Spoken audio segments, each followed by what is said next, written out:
First of all, welcome to the Case for Strategic Hiring, Navigating Hiring Challenges in an Era of Uncertainty. My name is Carmen Bryant. I'm the Vice President of Marketing here at Wizehire.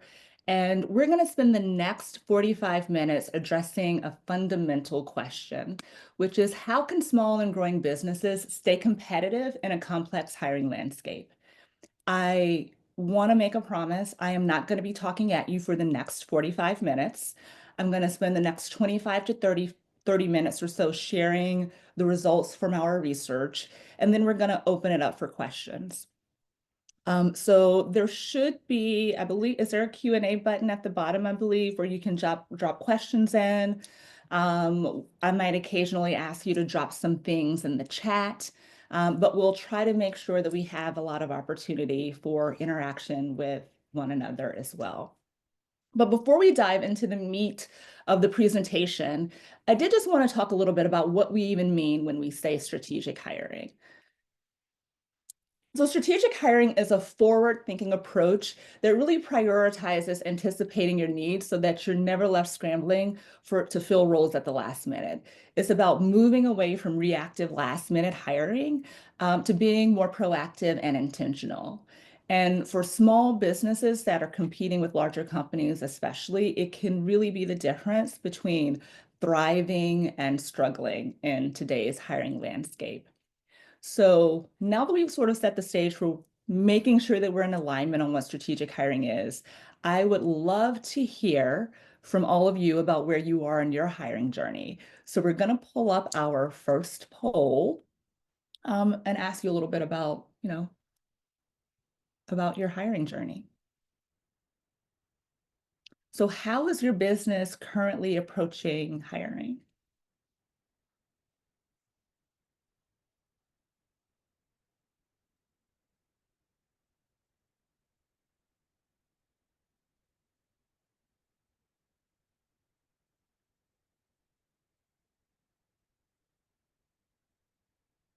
We'll give a couple of more minutes, make sure everyone has a chance to vote. Okay.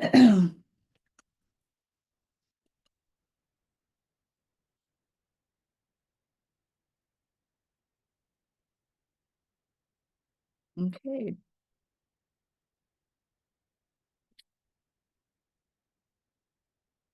we share the results?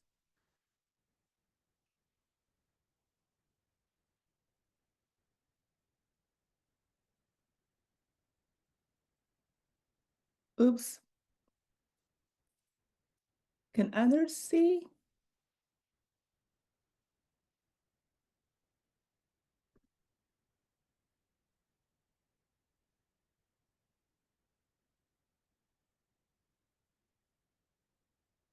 Okay, well, we'll keep it moving.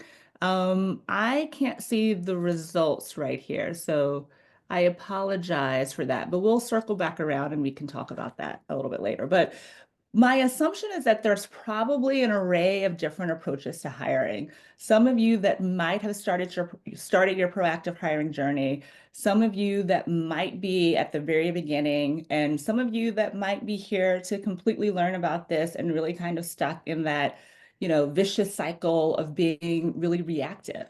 Oh, there we are. That was funny. So have a strategic hiring process, but could definitely use some polishing. We are reactive, scrambling to fill roles as needed, or we have a solid proactive hiring strategy in place. So excited no one picked the last option, which is who needs a plan. We all understand that that's not really an option. So even without seeing the results, not surprising to me that there's an array of different options, but that also means that we can learn from each other, as I mentioned before. So feel free, especially for those of you that are already doing strategic hiring, if you want to share a little bit about your experience in the chat, please feel free to do so. So to frame today's discussion, there are 4 questions that we'll answer together. Why is now the right time to prioritize strategic hiring? What is the real cost of reactive hiring? How does proactive hiring set you up for success? And then finally, what steps can small businesses take to make strategic hiring work for them? So to better understand this issue, we did two different research projects.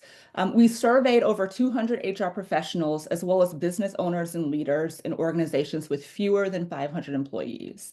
And we did that to really understand their hiring challenges and issues. We also conducted some qualitative interviews to get additional context into those quantitative insights. We then followed up that employer research with job seeker research. So we spoke to 1,000 individuals who are either actively looking for a new job or who anticipate looking for a new job in the next 12 months. And we were able to take that research and those perspectives and overlay it with that of our employer research. So let's start with the first question. Why now is the perfect time to make strategic hiring a priority? So let's look at some of the macro factors that are affecting this. Now, there's always an array of different things that have an impact on the hiring landscape, but I want to hone in on some things that I think are particularly relevant at this moment in time. One is economic uncertainty, right? The economy and uncertainty around the economy is playing a significant role in how businesses are experiencing the hiring market. Now, it's not only impacting businesses, it's of course also impacting job seekers. And so job seeker anxiety is creating a lot of pressure. And then finally, I want to talk specifically about some of the demographic shifts that are happening that can have an impact on how we think about strategic hiring or how we get ready to be more proactive in our strategies in the upcoming year. So unemployment actually stayed pretty steady at 4.1% in October. And a steady unemployment rate and a healthy labor force typically means that there's a solid pool of candidates available. You shouldn't be facing as much competition for workers as you have in recent years. Now, while this should be a positive, I'm going to hazard a guess that there are many people on this call who have had some challenging experiences as they were looking to hire. And I think it's a really kind of interesting, sort of like nuanced scenario that we're experiencing right now. When we asked business owners what their top hiring challenge was, it was overwhelmingly lack of qualified candidates. And we would see this not just in this data, but in the thousands of customers that we work with as well. Lack of qualified candidates continues to be a very pervasive and recurring theme. 47% said high competition for talent, 36% said high turnover rate. But we just got through talking about, a relatively healthy labor market and a stable unemployment rate. So what is going on here? What we've heard is that many businesses receive a high volume of applications, but struggle to find candidates who meet their specific requirements.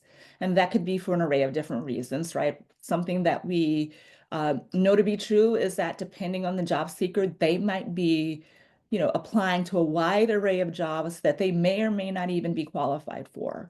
Or even if they do have some of the qualifications, they might be embellishing it a little bit, right? So that there are some mismatches when it comes time to have that conversation or when they are actually hired. But why would job seekers do this? Well, what we saw is that 69% of job seekers are anxious about the current state of the economy, with 26% feeling very anxious and 43% saying somewhat anxious.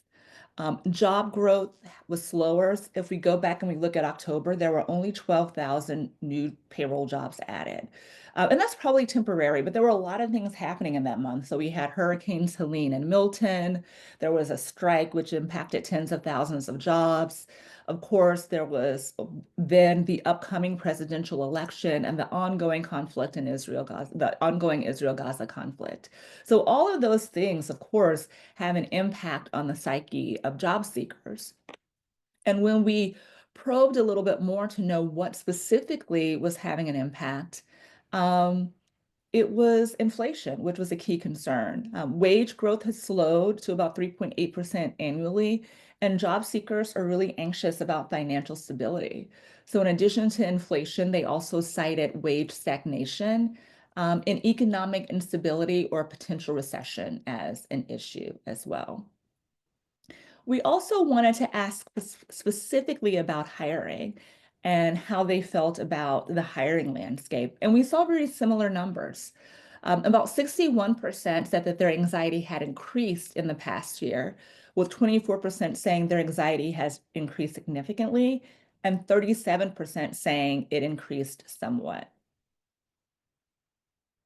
So that's why we have so many businesses having the experience of this survey respondent. We get a high volume of applications, but very few actually meet the job's requirements. It's incredibly time consuming to sift through so many unqualified candidates. So I'm interested to know what you all think might be the top cause of anxiety when job seekers are looking for a job. Drop your thoughts down in the chat. I want to caveat that these are not things related to the economy, but more specifically around hiring. What do you think their top, biggest concern might be?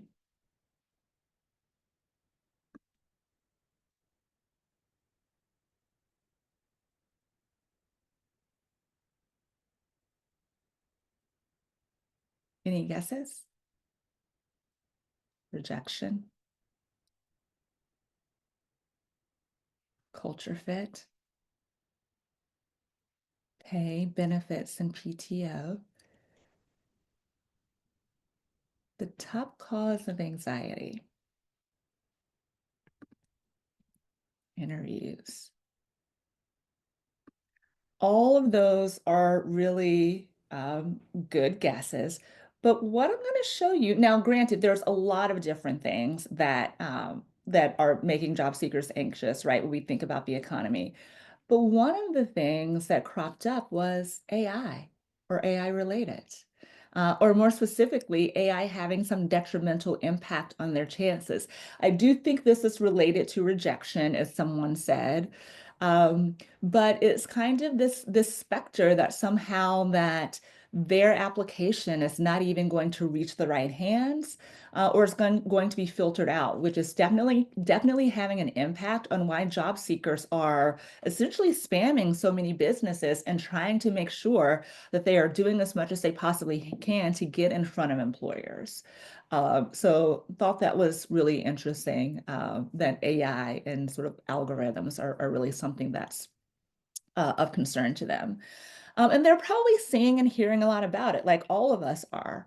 When we look at the share of US job postings that have AI-related keywords on platforms like Indeed, for example, we see that they are on the uptick. Now, granted, at the height of the pandemic, they dropped, but we see that trend going back up again. So more and more language around AI is finding its way into job postings. And when we think about generative AI in particular, yes, it's still very rare and very small, but also growing very quickly. So the decrease in demand, economic uncertainty, geopolitical factors that are beyond their control, and also just buzz around AI and technology is contributing to job seeker anxiety as well. And so now I want to shift a bit and talk a little bit about demographic shifts. So the labor force has actually grown by 164 million folks. Nice size, big number. It's fueled almost entirely by the baby boomer generation or workers that are 65 plus. So what does this mean for all of us that are looking for talent? I think the first thing we need to think about is sort of just recognize is the fact that there are a lot of reasons why people are staying in the workforce longer. One is that they are living longer, healthier lives. I was talking to a friend over Thanksgiving, and she is in the health field. And she had casually mentioned that the average life expectancy in 1900, granted, I know that's over 100 years ago, but it was 50. It was 50, right? And so as we've had advancements in healthcare, we see an increased life expectancy. And so people are living longer, healthier lives. We also have a better educated workforce. And so that often means more career opportunities and a desire to remain professionally engaged. And then finally, evolving retirement systems. Adjustments to Social Security benefits and changes in employment and employer retirement programs means that people feel compelled to work longer so that they can ensure financial stability. So that is another thing that we're seeing. And so then how can businesses adapt? 100%, you want to be thinking about how you can attract and retain younger talent. And younger is whatever whatever that means for your organization. But think about that population and what you should be offering, whether it's career development opportunities or mentorship programs, to really appeal to them. But at the same time that we're trying to attract and retain younger talent, we should also be thinking about how we can create workplaces inclusive of older talent. So, how do we design roles and environments that leverage the experience and expertise of older workers, whether that's flexible work schedules or ergonomic workspaces, or even, more staggered retirement options or phased retirement options? And then the last thing is to think about skills-based hiring. We'll talk about this a little bit more, but shifting from credential-based hiring to skills and competencies can really open up opportunities and really broaden the scope of who you can reach when you're thinking about it in terms of skills.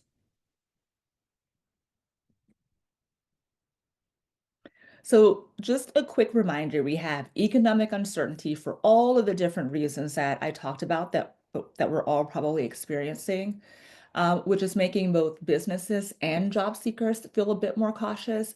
And we have some interesting demographic shifts with, yes, younger talent that's coming in, but also an aging workforce. And so that's where a lot of the opportunity also is. So it's clear that businesses need to adjust their approach, and strategic hiring can really be a key in this endeavor. So our second question, what is the real cost of reactive hiring? So let's see if we can pull up the second poll.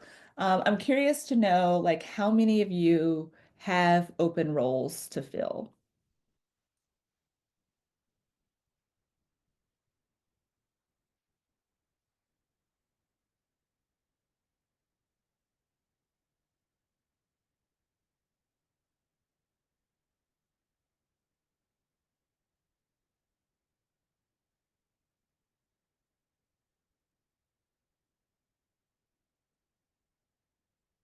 Okay, let's get the last few in and we can hopefully share the results.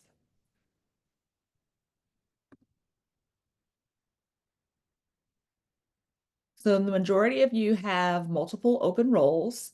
Some of you have one or two and know that are fully staffed, and some that are not hiring. Thank you for joining and participating in our webinar, all of you. I think for those of you that are actively hiring, or even if you're not hiring right now, but you may be hiring in the next 6 months or the next 9 months, I would love for you to think about that as we go through some of the real cost associated with reactive hiring, because it comes with both explicit costs, which we'll talk about, but we're also going to touch a little bit on some of the hidden costs as well, which we need to think about. So high turnover for sure disrupts operations and inflates costs. So we asked folks in the survey about their first year turnover rates. And what we saw is that about 1/3 of them said over 20% of their new hires leave within the first year. So over 20%, 21 or more. So basically, a third of the companies have to completely overhaul their workforce every 4 to 5 years. If your, turnover rate is higher than that, that means that you're having to turn over your entire workforce even faster. And it's also costly. 62% of businesses reported spending $1,000 to $5,000 per hire. So if we just do some math, right? In our survey, we defined small businesses as businesses with 20 to 500 employees. Let's say you have 50. If 20% of your new hires turn over and you're hiring 10 new employees per year, and the average cost per hire as reported in the survey is 2,500, that means that you could be losing up to $25,000 a year due to employee turnover alone, right? And I'm sure that that's money that you would love to invest in other places. There's lengthy interview processes and inefficient screening processes too, which make it really challenging to fill roles quickly. So we saw that it took an average of 30 days to fill roles. So these are some of the direct costs and impacts, but there's also hidden costs that come along with this that are beyond just the recruitment cost. When you're not able to hire quickly or you have high turnover, that ripples through your entire organization. So productivity takes a hit, teammates have to pick up the slack, morale might suffer as frustration builds, and some of your business goals might just slip further out of reach. If you're in a situation where you have to part ways with someone because of performance or because you've made a bad hire, essentially, severance and recruitment costs can start to pile on. So avoiding a bad hire isn't just about finding a body to fill the seat or to fill the job. You really want to think about how you find the right fit for that role. And we know that when it comes to hiring, that those indirect costs have a big impact. And what we see is that it's actually about 60% of an employee's annual salary. So hiring is a growth driver. It's not just a task to be done. And when you're thinking about those traditional reactive approaches that leave you with empty seats, which result in inefficient hiring processes, which means that you're having a lot of turnover because you're not able to be intentional about who you need in that role. And you're competing for talent against larger companies, maybe with bigger pockets. It really leaves you scrambling and losing a lot more money than you might even realize. We're constantly rehiring and retraining, which is draining our resources and impacting our productivity, right from one of our respondents. So how can small businesses get hiring right from the start and minimize these costs? So we want to see how we can set you up for success. According to our survey, 83% of respondents expect their workforce to grow in the next year. So they're looking to hire. And they're going to have to think about those common obstacles. When we asked businesses that were hiring more reactively what they would want to improve, what they said is building a talent pipeline, reducing time to hire, and enhancing candidate fit, right? So those are the things that they think are going to make an impact on their business. And interestingly, when we asked companies who were already engaging in strategic hiring processes what their outcomes were, they reported higher quality candidates, a boost in their retention rates, and they also fill roles 35% faster by maintaining a pipeline of pre-qualified candidates. So all of those areas where companies are looking to improve, we see that proactive hiring can actually have an impact there. 78% of business owners say it's actually critical or proactive hiring is actually critical for their business. So 4 out of 5 roughly. If that's the case, why aren't more businesses doing it? Well, of course, there are barriers when it comes to adopting proactive hiring strategies. And smaller companies especially may struggle here. The barriers are a lack of time and resources can be time, it can be people, it can also be expertise. Of course, budget and money can be a constraint, and even inadequate tools and technologies, because even if you have all those other things, not having the right tools and technologies can mean that it's taking more of your time, or you're spending your time on the wrong things. By the way, I might know how you can get some help with that. We won't talk about that right now. But I'm curious to know what you feel is getting in your way when it comes to proactive hiring. So we're going to pull up our next poll. This is going to be our last poll to get a sense for what's holding you back. Oh, we have one in here twice. Sorry about that.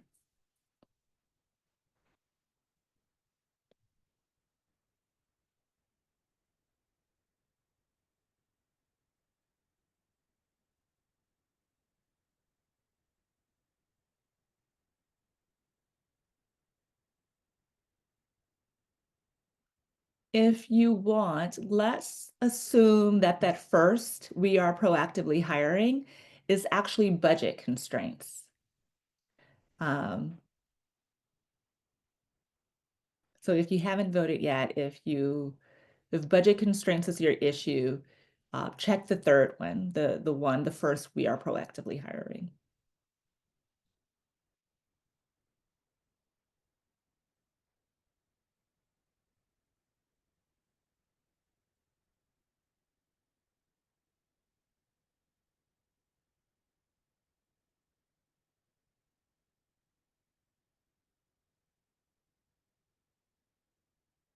We'll get a few more responses and then wrap it up and we can share results.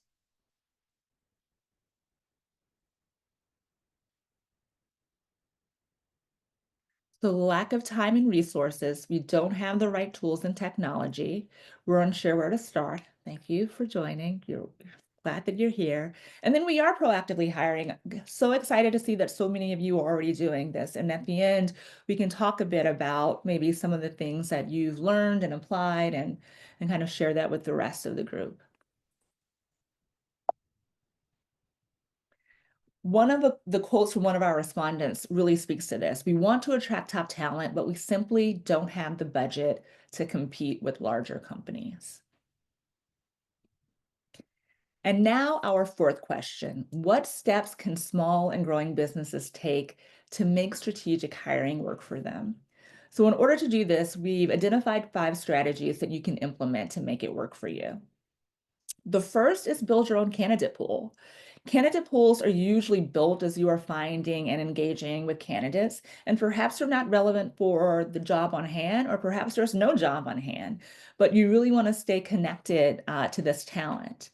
Um, Many of the tools that you are already using can be leveraged in this way. Of course, there are others, but you just have to get a little creative about how you want to engage them. And some of the ways that I'll offer up is to really think about how you can reach passive talent, tap into referrals, and then, of course, leverage automation. So most of the talent pool out there isn't actually looking for jobs, or they're certainly not actively looking for your job. But that doesn't mean that they're not right for it. So you want to think about how you can engage that passive talent, because a lot of the times those are people who might go otherwise unnoticed. It can be people who are in that baby boomer generation, as we thought about before.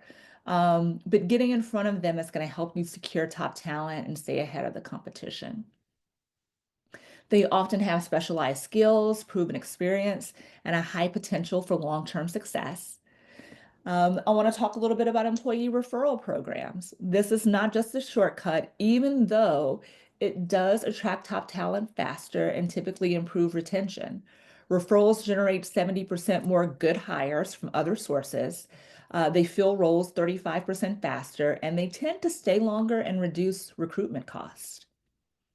And then we talked about leveraging technology. Building your candidate pool can be complemented by a lot of the technologies that were identified as helping the hiring process. So things like candidate matching technology, AI-driven recruitment tools, employee referral software, and even pre-employment assessments can really be tools that you use to help build your candidate pool. The second strategy is to emphasize skills-based hiring, and this is something that we spoke to earlier in the presentation. But focusing on skills rather than credentials gives you an opportunity to both widen the pools of options at the same time as you can get specific about who you really need to be successful. So when we think about traditional versus skilled-based hiring is going to look at skills and competences over education and work experience. You're going to assess based on assessments, practical tests, and performance-based evaluations rather than resumes, cover letters, and interviews. It's actually going to help reduce unconscious bias. And there's also a stronger correlation with performance and higher retention from better role fit with skills-based hiring. So there's lots of reasons to focus on this, and strategic hiring is just one of them, but it's a really good area for you to focus on.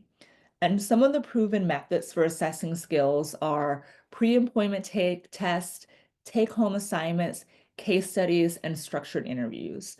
And when I say structured interviews, what I mean is often when we go into an interview, we might be having a conversation.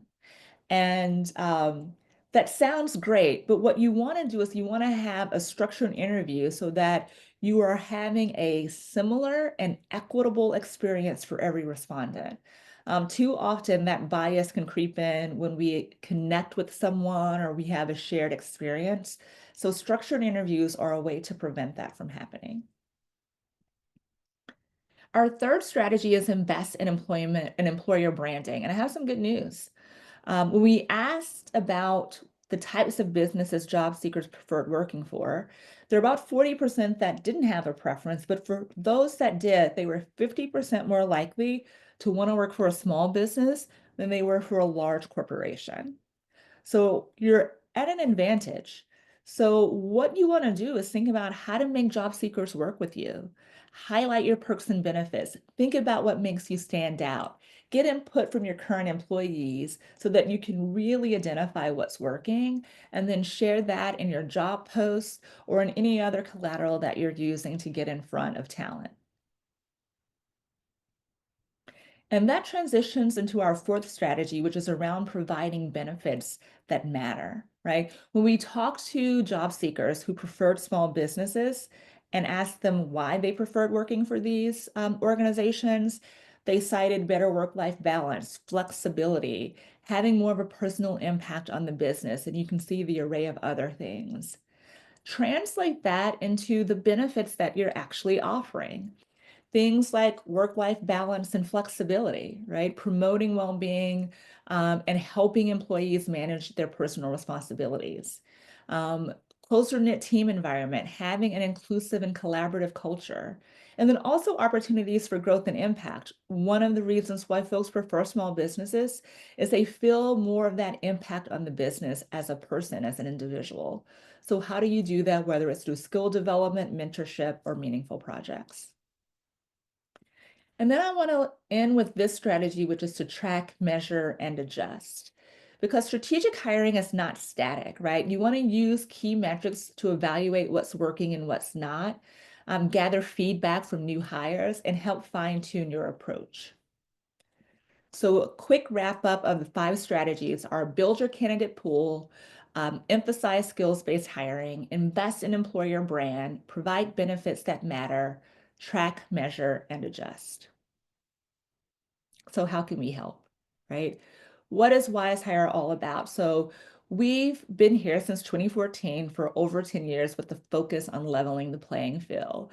And what we learned pretty quickly from most small businesses is that there are lots of things that were too expensive, like staffing agencies, but then there are also things like job boards that were just too time consuming. And so we wanted to really fill that gap. I won't, go into too much detail, so we have some time for questions, but, we've partnered with companies like Legendary Hotel Group and really pivoted them from a month-to-month reactive strategy to something that's much more proactive and strategic. And they saw great results, as a result of that partnership. So we offer a hiring platform, evaluation tools, coaches, which is a big differentiator to really make sure that you have the expertise you need, and then things that you can use even beyond hiring. And these are just some of the tools that we have that are really hyper-focused on making sure that you can hire strategically. So employee referrals, recommended candidates, and then even candidate pools, which enables you to build a database of pre-vetted candidates, are all things that you can leverage with Wizehire. So I'm gonna open it up for questions. If folks have more than 5 minutes, I have more than 5 minutes and I can stay on with you, but I definitely want to give folks an opportunity to ask some questions.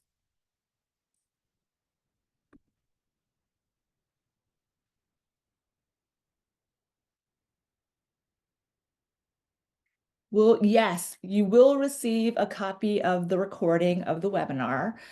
So look out for that and an email to come following um, shortly thereafter.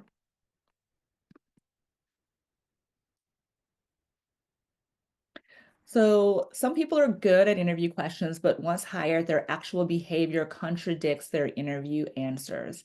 I'm always interested in better ways to get to the root of this in the interview process. Skills-based hiring is a great way to do that.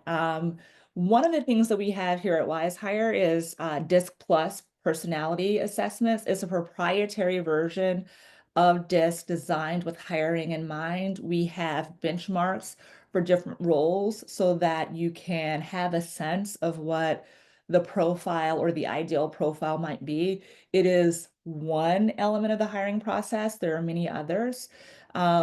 But that starts to give you some insight into, what's going to motivate them, who they are as a person, things of that nature. But I think the skills-based hiring that we talked about is also just holistically a good way to think about that because you're right. That's why you don't want to hyper focus just on resumes and interviews unless it's a structured interview when you're thinking about assessing talent. Another question, I've always been told that you should have a pipeline of people ready to join your organization, but I don't know how to do that. How do you interview someone and let them know that when a position opens, maybe 6 months from now, you'll consider them? What if they start something new in 3 months? A great thing to do is to pursue passive talent. And when I talk about passive talent, I'm talking about folks that aren't necessarily actively looking right now. If you're talking to someone that's actively looking, you are probably going to run up into this challenge where they are looking to start a new role in the next 1 to 2 months, 1 to 2 days, depending on the industry and the role. But when you are engaging passive talent, when you're having, building up your candidate pool, you're going to have more options to have that talent at your disposal so that in 3 months from now, when they are ready to leave their role, they'll remember you in that conversation and perhaps you all have been engaging during that time. Another SEO question in the Q&A, does this solution contain an applicant tracking system? Yes, yes, yes. If so, how would we migrate from another applicant tracking system? ATS is a core component of our offering, right? Like we are basically with one click, you can blast your post out to 100 plus job boards. You then have a centralized platform where you can manage all of your candidates. Plus, you're getting all the additional tools that we offer as well, so that we are really trying to make it as seamless, as easy for you as possible. Our coaches and our implementation team can work with you to help you migrate from another applicant tracking system. We also integrate with HRIS systems and payroll systems. So yes, we do include an applicant tracking system, and we can, easily help you migrate from another one.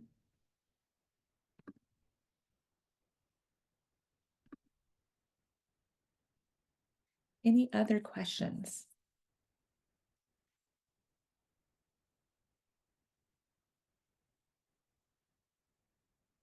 How do I set up the ads to attract higher end prospects? I think that's a great question. One of the things that we didn't spend too much time talking about is attracting quality talent. Because in today's hiring market, right, this is marketing, it's not selling. You want people to, self-select for the role. So some of the things that we have are we have SEO industry optimized job templates so that we can make sure that you're getting all of the right keywords in there. So you're getting that visibility. I mentioned the 100 plus job boards that we have. We also have screening questions that you can use so that you can filter folks out. Maybe it's in terms of location. We've heard from customers that sometimes there are people applying for roles that are too far for them to really take it. So you can do filtering in terms of location. We can add other screening questions. There are custom interview guides that we can do to make sure that you are getting in front of the right people, so that you can go broad, but then you have all of the tools at your disposal to then quickly filter it down to that, most thoughtful collection of high quality prospects that you're looking for. I'm going to go to the Q&A. Another question from Christine. Do you have assessment tools or do you integrate with assessment tools? So the primary assessment tool that we have that I mentioned is our proprietary Disc Plus, which is designed specifically with hiring in mind. So that is a value add, right? When you work with us, you get that regardless. In certain situations, we can integrate with other assessment tools, and that's usually, work that you will do in partnership with the Wizehire coach or our implementation team as they start to learn more about your needs. We really do try to be both scalable, but then also unique to your needs so that we can make sure that we're providing the solutions that are going to, be the most meaningful for you. So that is definitely something that we've done in the past, which is to have other assessments integrated into our solution. Amy? Oh, and then we have some great feedback from Brad as well about how to migrate your existing ATS to Wizehire. So check that out.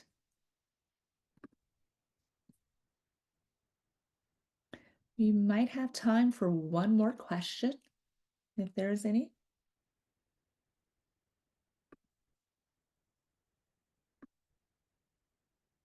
Well, if not, let me share. Oh, one more. How do you hire for seasonal positions in an industry that is cyclical volume wise? Oh, that's a really, really great question. And actually, what strategic hiring is really designed for, which is to have a strategy in place to be able to anticipate what your hiring needs are going to be and to get in front of that. And we've worked with a lot of companies, especially in the hospitality space, that had this challenge. And so we've partnered with them to make sure that they have plenty of time to get the hiring done that they need, work with them to anticipate that. Our coaches can also help you in terms of understanding the competition, what the salary structure should look like, how you should be advertising, when you should be advertising. But it's something that is not is something that we've addressed many times, like I said, specifically in the hospitality sector. So we found that it's you want to be explicit and direct with people about what the needs are and what it is that you're looking for, but it's not something that we found to be insurmountable. So I think that our Wizehire coaches could be a real partner for you. And also, I should say that our Wizehire coaches are experts in hiring, and they really support you every step of the way, whether it's getting your job posted or answering other questions. And then we also have folks that can really help you with your account and implementation as well. So we really try to marry both the technology, but also that high touch piece of it as well. So with that, I'm going to share my screen one last time. But what I really wanted to do is just take this moment to thank all of you for, sharing your time with me. Like, time is precious. We are all extremely, extremely busy.